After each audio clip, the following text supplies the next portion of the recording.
आज की कहानी अमेरिका से शुरू होती है क्योंकि एली अमेरिका में ही पली बढ़ी। उसे हिंदुस्तान के बारे में कुछ भी नहीं पता था। वहीं उसके माँ बाप जो भारतीय थे वो उसकी शादी भारत में करना चाहते थे। एली की माँ कहती है, हम एली को भारत लेकर कभी नहीं गए हैं। मैं चाहती हूँ कि उसे भी हमारे कल्चर के बारे में पता चले। सही कह रही हो। वक्त की कमी के कारण हम लोग हमेशा अपने काम में लगे रहे, लेकिन बेटी को पूरा अमेरिकन बना दिया। क्या करते, लेकिन अभी भी देर नहीं हुई है। हम इसे भारत ले चलते हैं। हाँ चलो, मैं आज ही उससे बात कर लेता हूँ। पिता एली के कमरे में जाते हैं। बेटा एली, हम भारत जा रहे हैं, सामान पैक कर लो। नो पापा, वो पुअर कंट्री है, तभी तो हम यहाँ आए थे ना। अब हम वहाँ क्या करने जा रहे हैं? अरे नहीं नहीं बेटा, भारत तो बहुत तरक्की कर रहा है।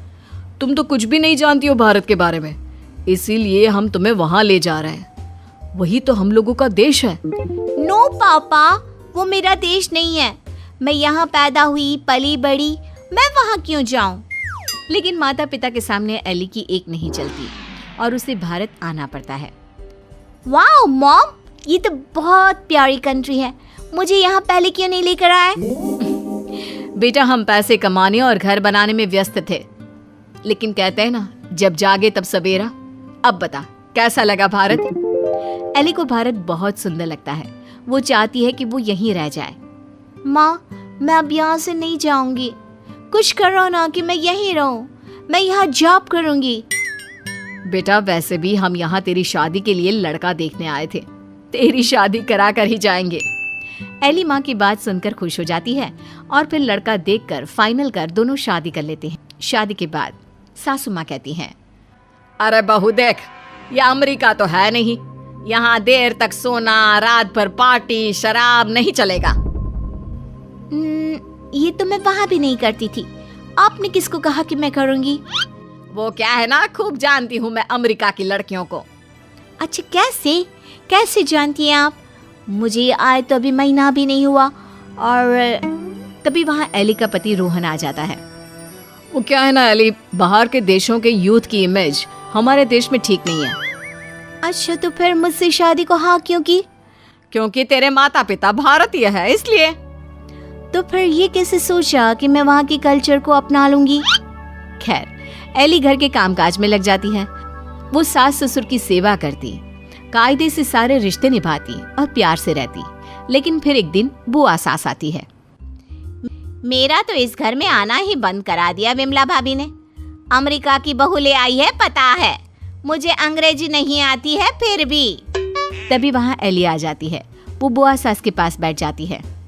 कैसी है बुआ जी आप? मैं तो हमेशा रोहन से कहती हूँ कि मुझे आपके घर ले चले। मैंने गाँव नहीं देखा, अब मुझे क्यों नहीं बुलाती? हाय रे, जीती रे बहू, तू तो बड़ी अच्छी हिंदी बोल लेती है। लेकिन मुझे तो लगा कि नहीं, मैं बस रहती वहाँ थी, लेकिन मेरे माँ बाप ने मुझे भारत की संस्कृति और भाषा सब सिखाया। वाह वाह, धन्य है ऐसे माता पिता। वैसे मैं ये कहने आई थी कि तेरे मामा जी भी तुम लोगों की देखा देखी अमेरिका की लड़की से अपने बेटे की शादी करवा रहे। चलना है ना शादी में? तभी वहाँ मामा भी शादी का कार्ड लेकर आ जाते हैं। चलो अच्छा है, सभी यहाँ एक जगह ही मिल गए। मेरे बेटे की शादी है और लड़की अमेरिका की है। एली बहू, जरूर आना। जी जरूर। खैर, एक ही परिवार में दो अमेरिका की बहू आ जाती हैं। मामा की बहू, एली तुम यहाँ कैसे रह रही हो? मैं तो यहाँ ज्यादा दिन नहीं रहूंगी। लेकिन तुमने तो मोहन से शादी की है। मोहन की मम्मी पापा तो यहाँ है, फिर तुम कहाँ जाओगी? मैं वापस जाऊंगी अमेरिका मोहन को लेकर। वो तो मैंने हिंदी बोलना सिर्फ काम के लिए सीखा था। ये गलत है, ऐसा मत करना। हमारे भारत में ऐसा नहीं होता है। पर मैं भारत की नहीं हूँ तो मैं कर सकती हूँ। एली जब से मामा की बहू की बात सुन लेती है वो परेशान हो जाती है। उसी रात वो रोहन से बात करती है। रोहन, वो मामा जी की बहू है ना? कौन, वो अमेरिका वाली? हम लोगों की देखा देखी मामा जी भी घर में अमेरिका की बहू ले आए। ऊपर से ना लड़की को देखा था, ना कभी बात की। वैसे क्यों, क्या हो गया उसे? वो बोल रही थी कि वो मोहन भैया को लेकर अमेरिका चली जाएगी। अरे नहीं नहीं, मामा के घर में तो सिर्फ मोहन का ही सहारा है।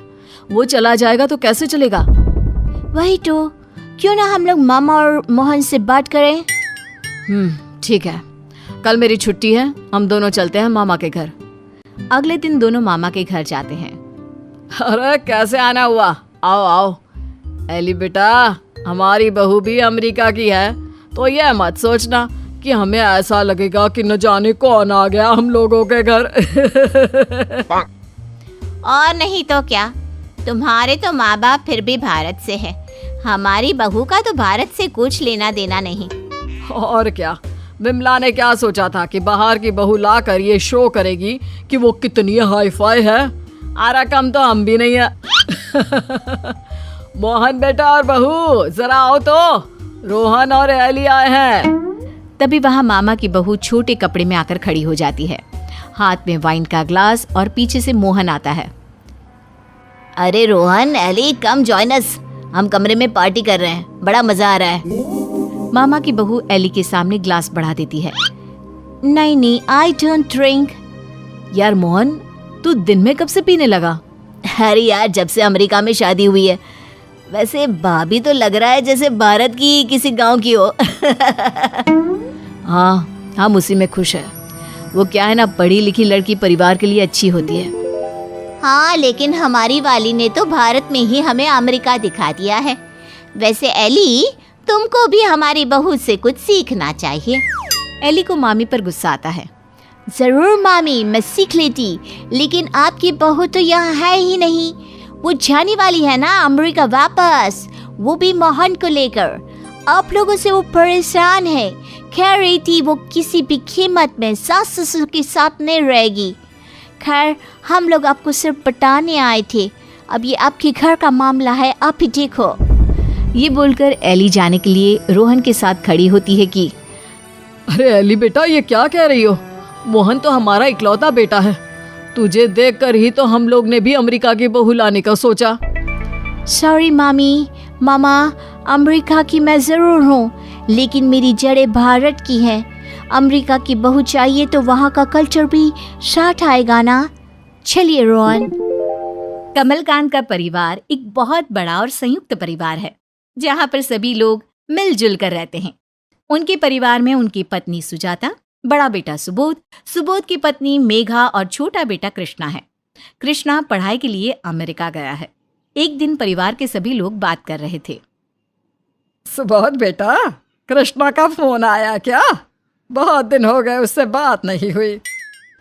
माँ, मैंने किया था फोन उसे, उसका फोन बंद आ रहा है। अरे तुम दोनों को इतनी ही चिंता है उसकी, तो इतनी दूर पढ़ने के लिए भेजा ही क्यों? हमारे देश में एक से बढ़कर एक कॉलेज है। मैंने कितना मना किया था, लेकिन तुम लोगों ने मेरी एक बात नहीं मानी। पापा, हम भी उसके अमेरिका जाने के खिलाफ थे, लेकिन पता नहीं उसे ही भूत चढ़ा था विदेश जाने का। अब छोटा बच्चा तो है नहीं कि जिसे पकड़ कर बिठा लो।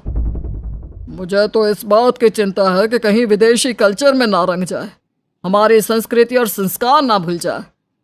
वहाँ पर ना तो संस्कार है और ना ही शर्म। लड़कियाँ कैसे घूमती है वहाँ आधे आधे कपड़े पहनकर। कितनी अच्छी तरह परवरिश करी है मैंने इसकी। मैं तो बोलती हूँ जल्दी से जल्दी देवर जी को यहाँ बुला लो और कोई अच्छी लड़की से उसकी शादी करवा देते हैं। शादी के बाद देवर जी के पैरों में बंधन बन जाएंगे तो यहीं हमारे देश में ही रहेंगे। घर के सभी लोग बात कर ही रहे थे, तभी कृष्णा की आवाज सुनाई दी। माँ, पापा। सभी ने दरवाजे की तरफ देखा तो वहां सच में कृष्णा ही खड़ा था। उसे देखकर सभी लोग खुश हो गए। अरे बेटा, तू इस समय यहाँ अचानक?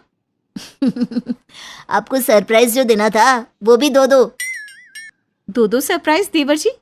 क्या है, जल्दी से बताओ, सब्र नहीं हो रहा। भाभी, एक सरप्राइज तो मैं खुद और दूसरा सरप्राइज आपकी देवरानी। क्या देवरानी? केली, अंदर आ जाओ, कम इनसाइड। माँ, पापा, ये केली है, केली पार्कर। मैंने इससे शादी कर ली है और आपसे मिलवाने के लिए लाया हूँ। अरे बेटा, ये क्या उठा लाया तू? ये अमेरिकन बहू, और ये कैसे कपड़े पहने हुई है, फटे पुराने।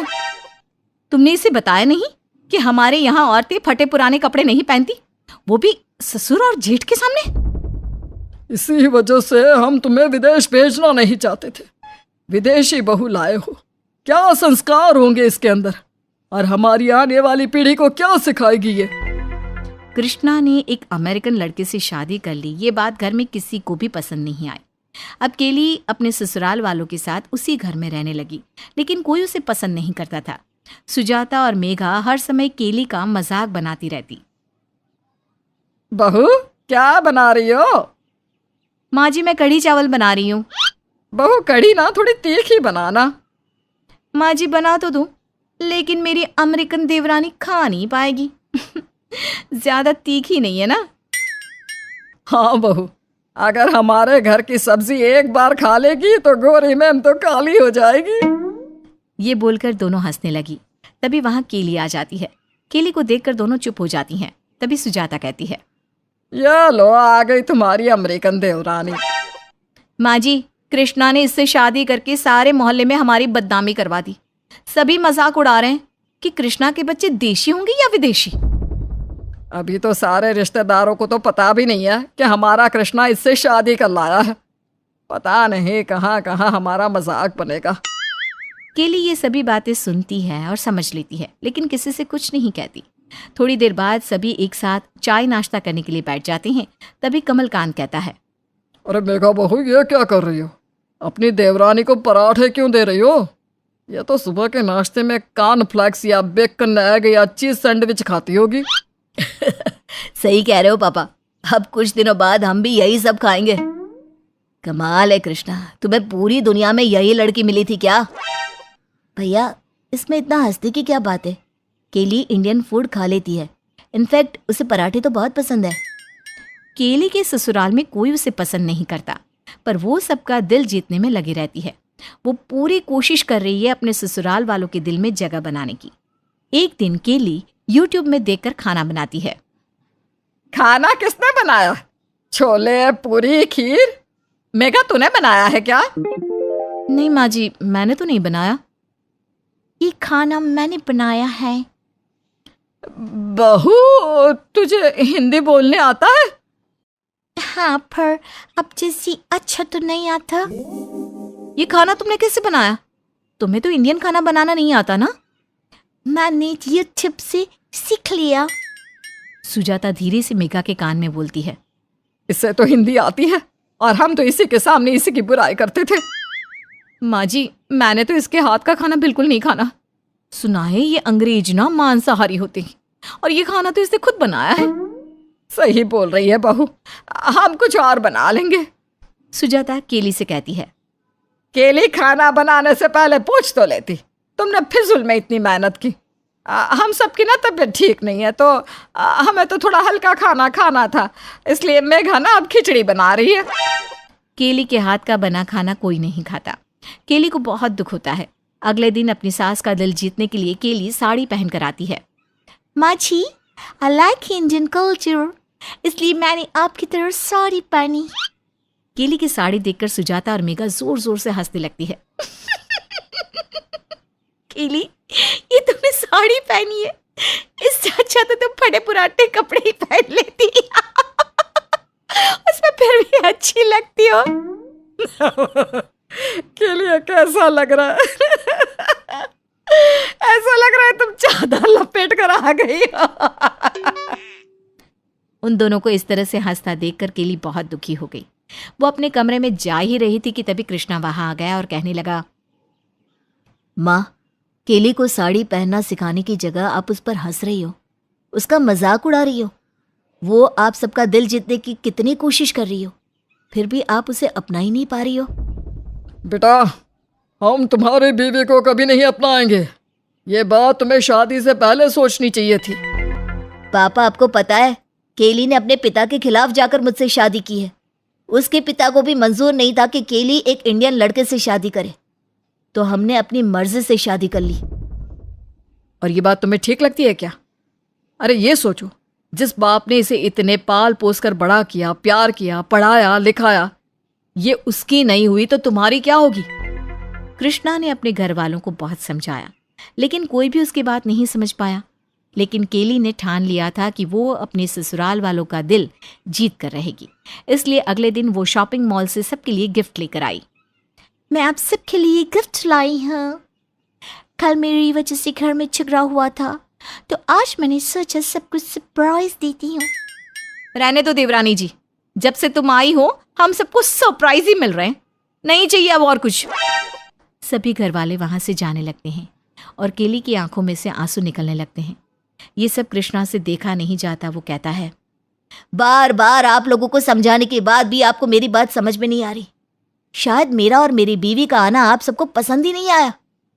केली जिस तरह से हमारे कल्चर को अपनाने और आप सबको मनाने की कोशिश कर रही है, मैं गर्व से कह सकता हूं कि मेरी बीवी अमेरिकन है। बेटा, तो तू ही कर इस पर गर्व। कृष्णा, हमें तुझसे कोई परेशानी नहीं, तू इस घर का हिस्सा है, लेकिन तेरी इस अमेरिकन बीवी से हमें परेशानी है।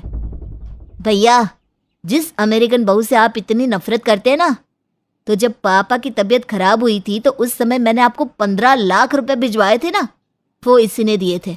मैं तो तब पढ़ाई कर रहा था, मेरे पास तो इतने पैसे भी नहीं थे। मैं ये घर छोड़कर जा रहा हूँ। आप अपनी नफरत रखो अपने पास, मैं अपनी पत्नी रखता हूँ। कृष्णा केली का हाथ पकड़कर वहां से ले जाता है और कमरे में जाकर पैकिंग करना शुरू कर देता है। घर के सभी सदस्य कमरे के बाहर हैरान और परेशान खड़े हैं। क्या कृष्णा अपनी पत्नी को लेकर हमेशा के लिए अमेरिका चला जाएगा, या फिर उसके घर वाले उसे रोक लेंगे? कहते हैं वक्त का कोई भरोसा नहीं, कब किसके दिन फिर जाए क्या पता। राधा की शादी होती है राजा से। राजा एक बहुत ही संस्कारी लड़का होता है, लेकिन उसकी माँ का मिजाज काफी अलग। राधा, ज्यादा काम मत किया करो। हम लोगों के घर नौकरानी है, वो घर का सारा काम करती है। तुम बहू हो, अभी नई नई शादी हुई है, तुम आराम करो। तभी ससुर आ जाते हैं। कैसी बात करती हो लिली? बहू आराम करेगी तो काम कौन करेगा? नौकरानी कमला करेगी काम।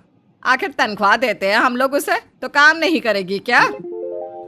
तुम दोनों सास बहू कान खोल कर सुन लो, कमला काम नहीं करेगी, वो सिर्फ राजा का ख्याल रखेगी।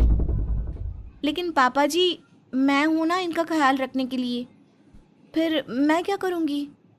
नहीं, तुम्हारे पति यानी मेरे बेटे को कमला ने संभाला है, वही उसकी माँ है, और वो इस घर में राज करेगी। काम करने के लिए तुम दोनों हो ना।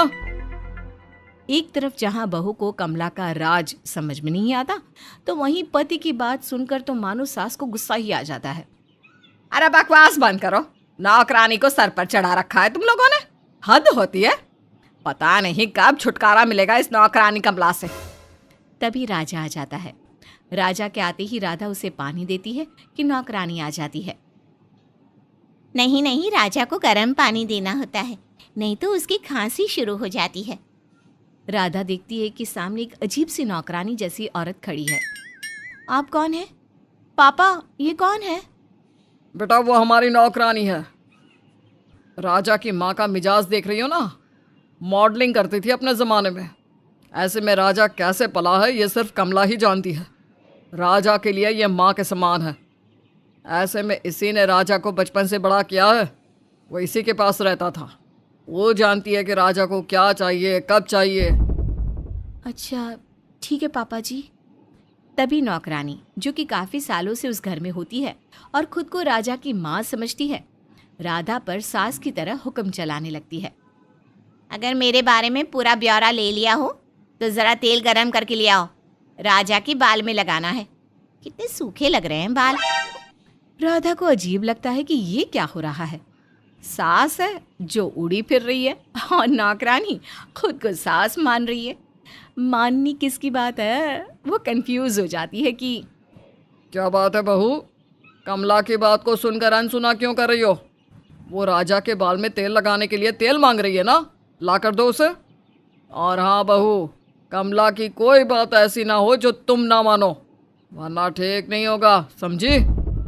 ससुर की डांट सुनकर राधा चुपचाप तेल गरम करने चली जाती है। हाय रे किस्मत, जो सास है वो बहन बनकर घूम रही है और जो नौकरानी है वो सास बनी है। राधा तेल गरम करके नौकरानी को दे देती है। क्या रे बहू, तेरे को पता नहीं क्या? कटोरी गरम है ना तो किसी चीज़ में रख कर देनी होती है। हाँ राधा, माँ जी का हाथ जल जाएगा तो। रुको माँ जी, मैं लेकर आता हूँ।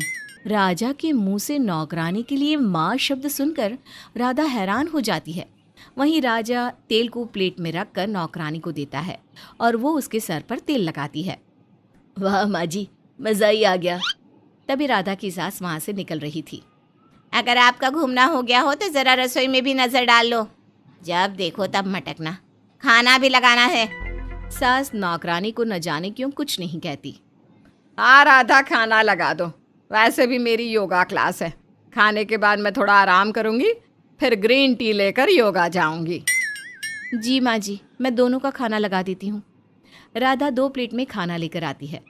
एक प्लेट अपनी सास और दूसरी प्लेट राजा के सामने रख देती है। वाह बहू, और मेरी थाली कहाँ है? राधा को गुस्सा आता है। आपको क्यों खाना दूं मैं? और वैसे भी ये खाना हम लोगों के लिए है। आपके लिए कल की दाल है, वो ले लेना। हाय रे, राधा की आवाज़ पूरे घर में गूंज रही थी। राधा की सास हैरानी से राधा की ओर देख रही थी। तभी वहां ससुर आ जाते हैं। राजा भागकर नौकरानी का हाथ पकड़ लेता है। कितनी ज़बान चल रही है इसकी। अरे जिस पति की पत्नी बनकर आई है ना, उसे मैंने पाला है, मैंने, समझी? खाना कैसे नहीं खिलाती तू, वो मैं देखती हूँ। और रहा सवाल कल की दाल का, तो अब वो दाल तू खाएगी। बढ़िया ही। राधा, यही संस्कार है तुम्हारे घर के? अरे बड़ों से बात करने की तमीज नहीं सिखाई तुम्हारे माता पिता ने? देखिए पापा, एक नौकरानी के लिए मेरे मम्मी पापा के संस्कार की बात नहीं करे तो अच्छा होगा, समझे? राधा ये बोलकर वहां से निकल रही थी कि तभी अचानक उसके कान में उसके पति राजा की आवाज आती है। देखो राधा, कमला माँ का अपमान करके तुमने ठीक नहीं किया। या तो तुम उनसे माफी मांगो या घर से निकल जाओ। अरे ये तो किसी फिल्मी ड्रामे की तरह लग रहा है। नौकरानी से माफी, नहीं तो घर से बाहर। ये क्या माजरा है? राधा नौकरानी से तभी तो माफी मांग लेती है और कमरे में चली जाती है, लेकिन वो ठान लेती है कि वो पता लगा कर रहेगी कि क्या सिर्फ इसलिए कि नौकरानी ने पति को पाला है वो इस घर में राज कर रही है, या फिर मामला कुछ और है। राधा अपनी सास के पास जाती है। माँ जी, मैं अंदर आऊं? राधा की सास बेहद हाई फाई सी औरत थी। वो राधा को देख कर कहती है, हाँ हाँ राधा, बोलो क्या काम है, सब ठीक है ना? वैसे सुबह तुम्हारी बेइज्जती देखकर अच्छा नहीं लगा। पर सासू माँ ये क्या है? नौकरानी को इन्होंने और पिताजी ने इतना सर पर क्यों चढ़ा रखा है? वो क्या है ना, राजा को उसी ने पाला है। मैं तो मॉडल थी, अपने शूट में बिजी रहती थी, लेकिन अब लगता है कि मैंने अपना घर बर्बाद कर दिया। कई बार सोचती हूँ कि इस नौकरानी को सबक सिखाऊं या घर से निकाल दूं, लेकिन राजा के पापा और राजा उसे इतना मानते हैं कि वो लोग मुझे घर से निकालने के लिए राजी है, पर नौकरानी को नहीं। तो ये बात है। तो इसी बात पर नौकरानी जी हवा में उड़ रही है। चिंता न करें माँ जी, मैं ही इसे ठिकाने लगाती हूँ। रात में बहू पति के पास जाती है और कहती है, वो क्या है ना, शादी की बात कहाँ कहाँ क्या क्या इन्वेस्ट करना है, उसकी प्लानिंग के लिए मुझे आपके और अपने फाइनेंशियल संभालने होंगे। समझ रहे हैं ना आप? तो आगे से सैलरी आप मुझे दीजिएगा, पापा को नहीं। पापा को तो मैं वैसे भी नहीं देता, मैं तो कमला माँ को देता हूँ, वही मेरे पैसे का हिसाब रखती है। राधा को तो मानो कांटो खून सूख लेता है। क्या? नौकरानी को कौन अपनी तनख्वाह देता है जी? देखो राधा, मैं आखिरी बार बोल रहा हूँ, नौकरानी बोलकर उनका अपमान ना किया करो। अब हाँ, गलती हो गई, सॉरी। अगले रोज वो सभी के सामने कमला से कहती है, आंटी जी, वो क्या है ना, मुझे और राजा को एक बड़ा घर लेना है, तो उसके लिए अब तक राजा ने जो पैसे कमाए हैं ना, उसकी सारी डिटेल मुझे चाहिए, क्योंकि वो तो सारा पैसा आपको देता है। आपके पास कितना कब कहाँ खर्च हुआ उसका हिसाब तो होगा ही। नौकरानी घबरा जाती है, लेकिन फिर भी हाँ, और क्या, वैसे भी उसके पैसे जैसे कि तैसे ही है, मुझे राजा के पैसे से क्या लेना देना। उस दिन कमला घर में परेशान से घूम रही थी। थोड़ी ही देर में, अच्छा मैं ना अब घर जाऊंगी, वो क्या है ना, मेरा बेटा आने वाला है, वो बाहर पढ़ाई करता है ना। कमला निकल जाती है और उसके पीछे निकलती है राधा बहू। आज तो मैं इसका राज सबके सामने लाकर ही रहूंगी कि कैसे इमोशनल करके ये कमला इस पूरे घर पर राज कर रही है। लेकिन ये क्या, राधा देखती है कि कमला एक बहुत ही सुंदर से घर में घुसती है जिसके बाहर लिखा था कमला निवास। ओहो, तो हम लोगों के पैसों से ये इतना बड़ा घर भी खरीद कर बैठी हैं। अब बताती हूँ इसे। राधा खिड़की के पास जाकर खड़ी हो जाती है जहाँ कमला अपने बेटे से कह रही थी, बेटा मुझे लग रहा है कि अब तुझे नौकरी देखनी ही होगी। इस घर में मेरा खेल खत्म होने वाला है। राजा की बीवी एक नंबर की चालू आई है। अरे मुझसे पैसों का हिसाब मांग रही थी। ओहो माँ, उस पागल राजा से बात करो ना कि अपनी बीवी को घर से निकाल दे। अरे वो तो उल्लू की तरह तुम्हारी बात मानता है। उसे तो पता ही नहीं कि कैसे तुम उसे इमोशनल पागल बनाकर उसके पैसे खुद पर खर्च करती हो। मोटी सैलरी लेती हो और उसकी माँ के खिलाफ कान भरकर तुम सारा काम भी उसकी माँ से करवाती हो। कल जाकर राजा से बोल देना, तेरी बीवी का चाल चलन ठीक नहीं बेटा, इस घर से निकाल दे। ठीक बोल रहा है बेटा, ऐसा ही करती हूँ। अगले रोज कमला जैसे ही राजा को कहती है, बेटा तेरी बीवी ना अच्छी नहीं है, उसके चाल चलन में खराबी है। लेकिन ये क्या, राजा तो ये सुनकर भड़क जाता है। आंटी, मेरी बीवी बिल्कुल अच्छी है, गंदी और गलत तो आप है। मैं अभी पुलिस को बुलाता हूँ। इससे पहले मेरे सारे पैसे वापस करो। और हाँ, अब तुम्हारी सच्चाई सब हमारे सामने आ चुकी है। ये बोलकर राजा नौकरानी को मोबाइल दिखाता है जिसमें राधा ने सब कुछ रिकॉर्ड कर लिया था।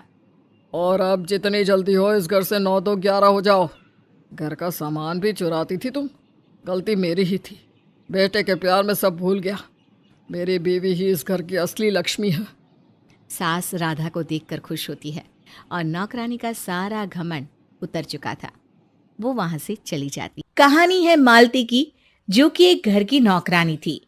वहां रहती थी एक बच्ची जिसका नाम था सिमरन, जिसे मालती एक आंख पसंद ना करती। सिमरन जब छोटी थी, मम्मी, मालती आंटी ने मुझे मारा। क्या? एक नौकरानी ने तुझे मारा? क्यों? मैंने उनके बेटे उदित का खिलौना देखने के लिए हाथ में लिया था, इसलिए। अच्छा, मालती की ये हिम्मत!